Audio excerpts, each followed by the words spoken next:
Yosua 10 ayat 12 sampai 14. Lalu Yosua berbicara kepada Tuhan pada hari Tuhan menyerahkan orang Amori itu kepada orang Israel. Ia berkata di hadapan orang Israel, matahari berhentilah di atas Gibeon, dan engkau bulan di atas lembah Ayalon. Maka berhentilah matahari dan bulan pun tidak bergerak, sampai bangsa itu membalaskan dendamnya kepada musuhnya. Bukankah hal itu telah tertulis dalam kitab orang jujur? Matahari tidak bergerak di tengah langit dan lambat-lambat terbenam kira-kira sehari penuh. Perhatikan ini, belum pernah ada hari seperti itu, baik dahulu maupun kemudian, bahwa Tuhan mendengarkan permohonan seorang manusia secara demikian. Sebab yang berperang untuk orang Israel ialah Tuhan. Saudara perhatikan ini, Tuhan tidak serta-merta mendengarkan doa seseorang. Tuhan tidak serta-merta mendengarkan doa saudara dan saya tanpa manusia itu punya keterikatan dan keterkaitan dengan Tuhan.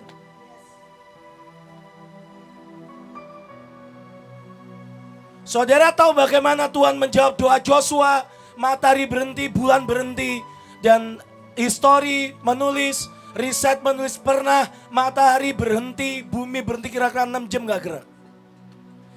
Tuhan, banyak orang pengen didengarkan Tuhan. Syarat utamanya kita harus jadi orang yang mendengarkan Tuhan nomor 1.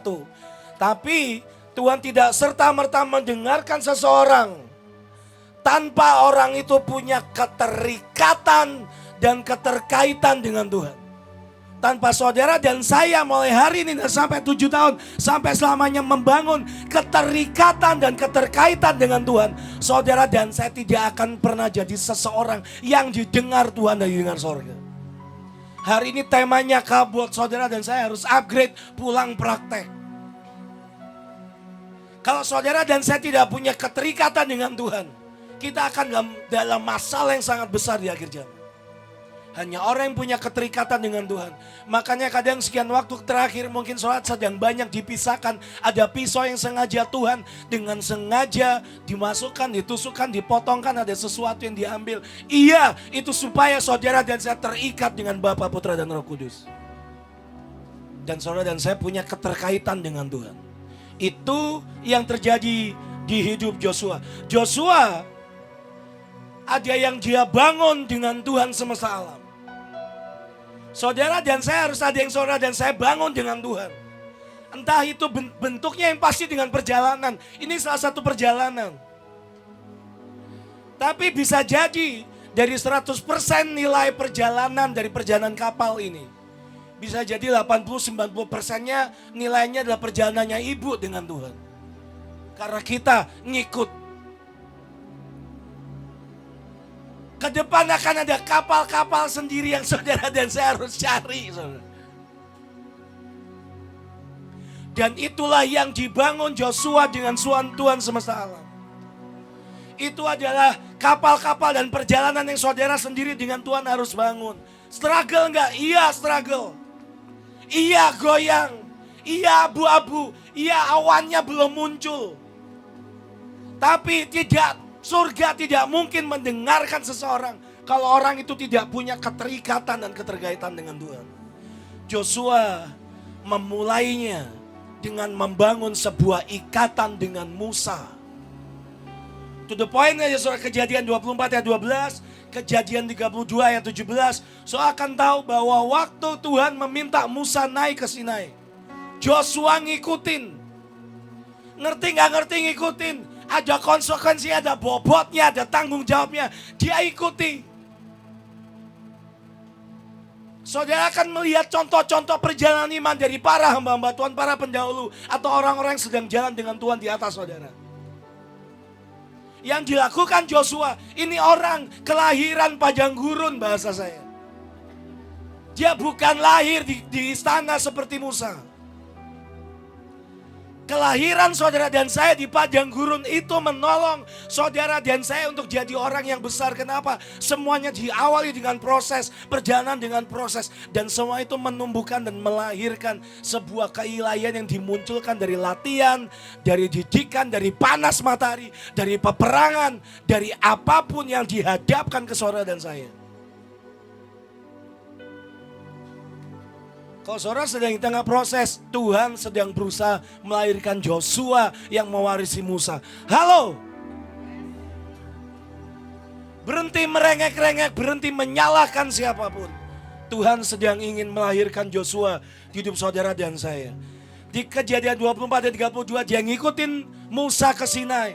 Di Kejadian 33 dia mengikuti Musa ke kemah Kudus. Hari itu tahu-tahu Shekinah glory turun. Kabut turun. Semua orang, semua suku Israel keluar dari kemahnya. Berdiri hanya di depan pintu kemah. Musa jalan. Musa jalan masuk kemah Kudus, Joshua ikuti. Alkitab mencatat dengan sangat jelas, selesai Musa ketemu Tuhan. Musa kembali ke kemahnya dan Joshua stay di kemah Kudus. Ada kabut, ada bobot yang Tuhan pengen saudara dan saya belajar gendong.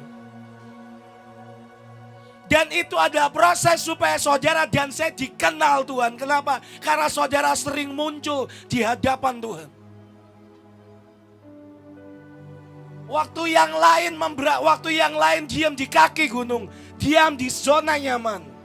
Ada Joshua yang memutuskan mengikuti Musa naik ke atas. Di tengah sebuah kekudusan yang bisa membunuh siapapun yang tidak siap. Saya berani berkata Joshua siap disambar. Joshua mengambil konsekuensi, dia mengambil sebuah tanggung jawab disambar, ayo. Tapi paling gak aku mau ikuti Tuanku. Aku punya keterkaitan dengan Tuhan. Dia naik dan dia dilatih dengan kabut. Meskipun di tengah kabut sebagian saudara, contoh paling muda saya, pengen kabur, pengen lari. Tadi udah disindir Bunita. Turun Surabaya, sebagian langsung tak GoFood atau apa, nyari restoran. Saya pengen cepat-cepat pulang, motor saya baru di rumah.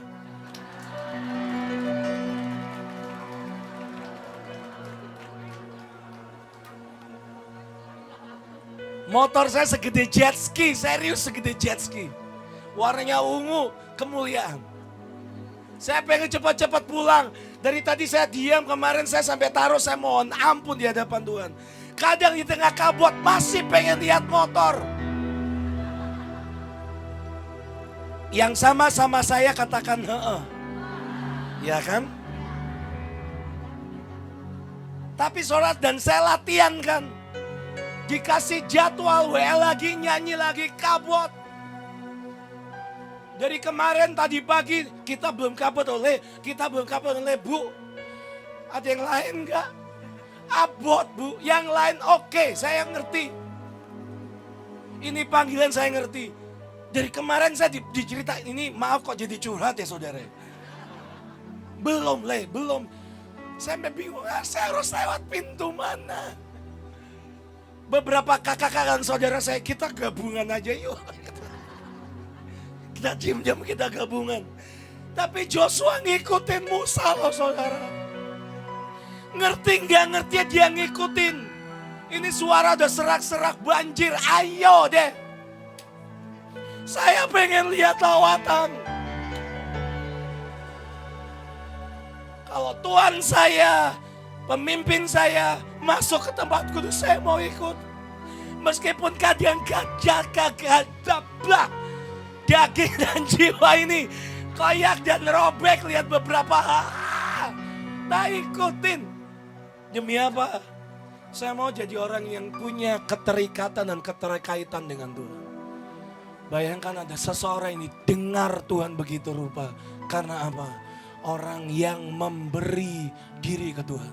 Kalau saya taruh sebuah kabut, kalau saya taruh sebuah bobot tanggung jawab, yang kadang itu juga bukan tanggung jawabmu, tanggung jawab orang lain yang dilepas dan dibuang gitu aja, ambillah.